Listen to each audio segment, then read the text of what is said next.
സഭാപ്രസംഗി അധ്യായം 10. ദൈവത്തിന്റെ വേദപ്രമാണത്തിൽ അടങ്ങിയിരിക്കുന്ന അത്ഭുത കാര്യങ്ങളെ കാണുവാനും തൂക്കുന്നകളെ പ്രകാശിപ്പിക്കണമേ. ആമീൻ. ശക്ത ഈച്ച സുഗന്ധ തൈലം മാറ്റിക്കുന്നു. അങ്ങനെ തന്നെ ജ്ഞാനം കൊണ്ട് ബഹുമാനാധിക്യം കൊണ്ടും ശ്രേഷ്ഠനായവനെ അല്പം പോഷത്വം മാറ്റുന്നു. ജ്ഞാനിയുടെ ഹൃദയം അവൻ്റെ വലത്തോട്ടും മൂടന്റെ ഹൃദയം അവൻ്റെ ഇടത്തോട്ടും ചാഞ്ഞിരിക്കുന്നു. ഭൂഷൻ നടക്കുന്ന വഴിയിൽ അവൻ്റെ ഹൃദയം ക്ഷയിച്ചു പോകുന്നു. അധിപതിയുടെ മനസ്സ് നിന്റെ നേരെ കോപിക്കുന്നുവെങ്കിൽ നീ നിന്റെ സ്ഥലം വിട്ടുമാറരുത്. കീഴ്വഴക്കം മഹാപാതകങ്ങളെ ക്ഷമിക്കുന്നു. അധിപതിയിൽ നിന്ന് പുറപ്പെടുന്ന തെറ്റിനെ ഞാൻ സൂര്യനു കീഴെ തിന്മയായി കണ്ടു. മൂഢന്മാർ ശ്രേഷ്ഠ പദവിയിൽ എത്തുകയും ധനവാന്മാർ താണനിലയിലിരിക്കുകയും ചെയ്യുന്നു.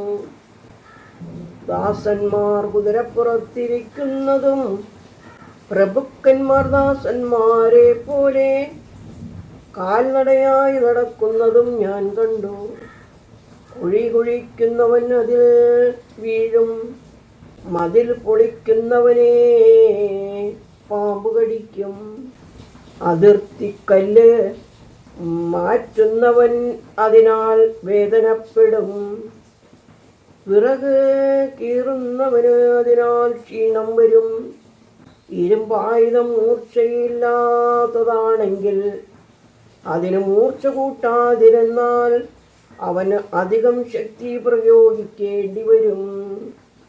ജ്ഞാനം ഉത്തമന് ഉപയോഗമുള്ളതാകുന്നു. സർപ്പം കടിച്ചാൽ പാമ്പാട്ടിയെ വിളിച്ചിട്ട് പ്രയോജനമില്ല. ജ്ഞാനിയുടെ വായിലെ വാക്ക് ലാവണ്യമുള്ളത്. മൂഢന്റെ അധരമോ അവനെ തന്നെ നശിപ്പിക്കും. അവൻ്റെ വായിലെ വാക്കുകളുടെ ആരംഭം ഭോഷത്വവും അവൻ്റെ സംസാരത്തിൻ്റെ അവസാനം വല്ലാത്ത ഭ്രാന്തും തന്നെ. ഭോഷൻ വാക്കുകളെ വർദ്ധിപ്പിക്കുന്നു. സംഭവിപ്പാനിരിക്കുന്നത് മനുഷ്യൻ അറിയുന്നില്ല. അവൻ്റെ ശേഷമുണ്ടാകുവാനുള്ളത് അവനെ അറിയിക്കും. പട്ടണത്തിലേക്ക് പോകുന്ന വഴി അറിയാതെ മൂഢന്മാർ അവരുടെ പ്രയത്നത്താൽ ക്ഷീണിച്ചു പോകുന്നു. ബാലനായ രാജാവും അതിരാവിലെ വിരുന്ന് കഴിക്കുന്ന പ്രഭുക്കന്മാരുമുള്ള ദേശമേ നിനക്ക് കഷ്ടം. കുലീനനായ രാജാവും മദ്യപാനത്തിനല്ല ബലത്തിനു വേണ്ടി മാത്രം തക്ക സമയത്ത് ഭക്ഷണം കഴിക്കുന്ന പ്രഭുക്കന്മാരും ഉള്ള ദേശമേ നിനക്ക് ഭാഗ്യം. നോട്ടക്കുറവ് കൊണ്ട് മേൽപ്പുര നിലം പരിശാകുന്നു. കൈകളുടെ ആലസ്യം കൊണ്ട് വീട് ചോരുന്നു. ജീവനെ സന്തോഷിപ്പിക്കുവാൻ അപ്പവും വീഞ്ഞും എണ്ണയും സൃഷ്ടിക്കപ്പെട്ടിരിക്കുന്നു. പണം എല്ലാ കാര്യത്തിലും അവയെ തരം താഴ്ത്തി വഴിതെറ്റിക്കുന്നു.